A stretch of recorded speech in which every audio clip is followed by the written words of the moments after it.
Some people go their whole career that have talent that just are never fortunate enough to be at that right place at the right time at that moment where something magical happens. And it happened with me a couple times. And being with Dusty, and it wasn't something that we never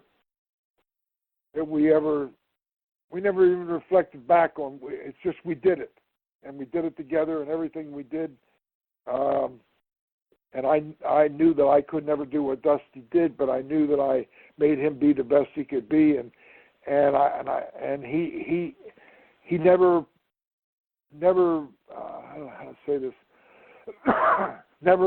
never put that out on the table where you realize, where you are, the success you're having is because of me. He never said that, and I don't think that. I would like to think that that's not the way he thought, because he did. He treated me with tremendous respect, and just and my temperament and my everything is. You have in this business you have to have an ego, and some people their ego can run wild to the point of almost being self-destructive. And at times Dusty seemed like it looked like he was heading that way. You had to have an ego, and an ego in the sense was confidence in what you could do and what you could accomplish. And I just went and did it. It didn't need somebody patting me on the back or telling me how great I was. I just enjoyed the moment and the success and didn't really stop and think about it. And we became incredibly close. And very seldom do we ever socialize. And at Christmas, he would always have a party at his house, and he would have just people that it's almost like he invited people that would have been comfortable for me being there without anybody, doing a double take and say, what's he doing here? And made it a point for me to be there. And Michelle always had a beautiful gift that she went and picked herself for me. And it was a time for Dusty and I to just be ourselves and enjoy the moment, knowing that we worked so hard for 51 weeks out of the year, and here was this time where he and I could be together and just savor the moment. And there was, like I say, one of the big WrestleManias. I was at a table and my wife was with me, and I'm trying to think Sakurada, where somebody that was there and who I had great success with. But anyway, 3-4 tables away was Dusty, and it wasn't, there were people that were waiters there that it was mostly people on the inside of the business, but there might have been a few other people there, and had a few drinks, and finally it was like I don't know who it was Sakurada said, you guys have had so much success together. You should have a moment with the two of you. Forget, there's nobody here. It doesn't, it's not going to, it would be terrible to be here and celebrating a phenomenal year and have the two of you not be able to have a moment to share together. And so it was like, so I went up and Dusty had his back to me. And I walked up behind him and I said, Dream. And he turned around and, his eyes got big and lit up. And it's like two brothers that had not seen each other for a lifetime, 10 years, 20 years, and all of a sudden we're having a reunion. And he opened his arms to hug me, and I opened my arms to hug him at the same time. And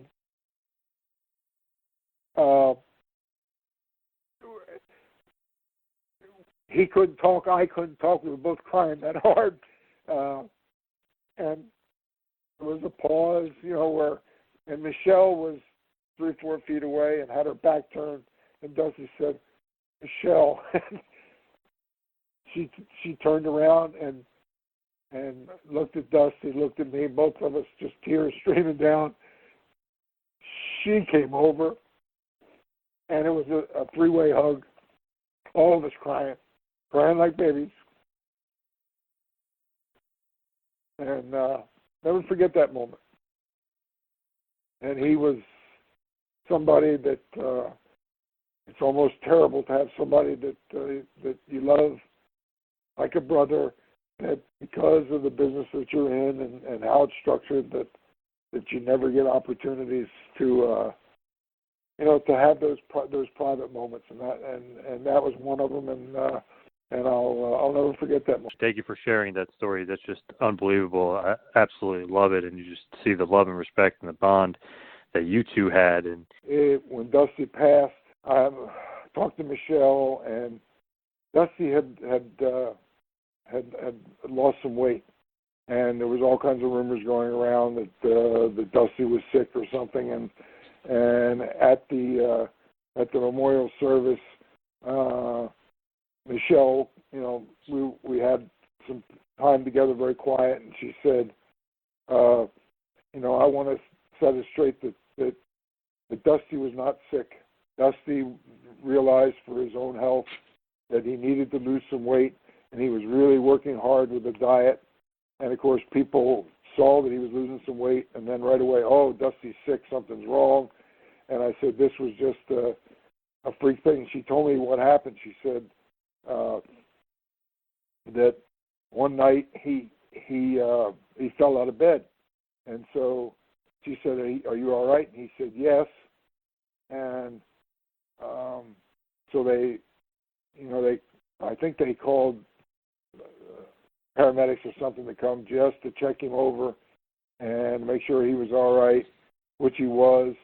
And then it was like they were going to send. I think they even sent him to an emergency room just to let him do some tests and stuff, and everything was fine. He came back, and Michelle, she told me, she said that there wasn't anything that they could ever put their finger on as to why it happened, but she said all of a sudden it was like a chain reaction, where bang, bang, bang, one right after another, all of Dusty's major organs just shut down.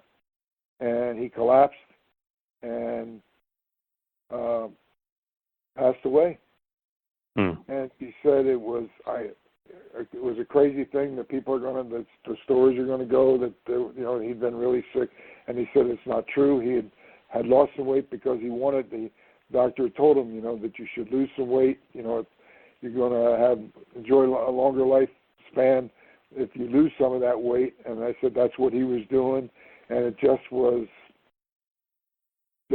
something that just happened, because nobody in this world ever knows when that time is going to come. When we're born, the only thing for sure that we know when we're born is the day will come where we die.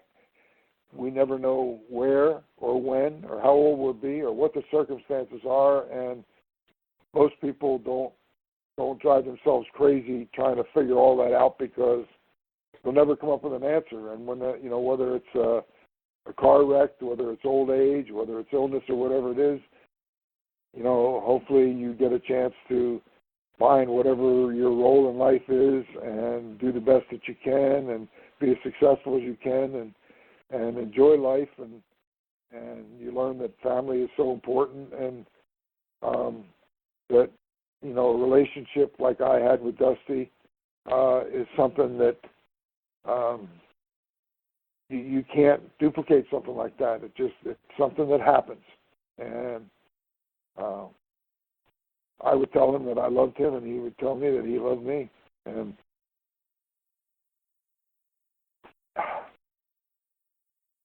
yep, I'm missing, because I did. I loved him. It was I have a sister, but I don't have a brother, and he was the closest that anybody ever came to being that brother that I never had, and he was a wonderful, wonderful person, and a beautiful family, and like I said, I got to see Cody grow up, and I know Dusty would be so proud of everything that he's accomplishing, because he he had his father to look up to as a role model, and that's why that, you know, for Dusty, for all the people that looked at him and thought he had this big ego and everything, Dusty was really very grounded. He was very much a family man, loved his family, loved the business, and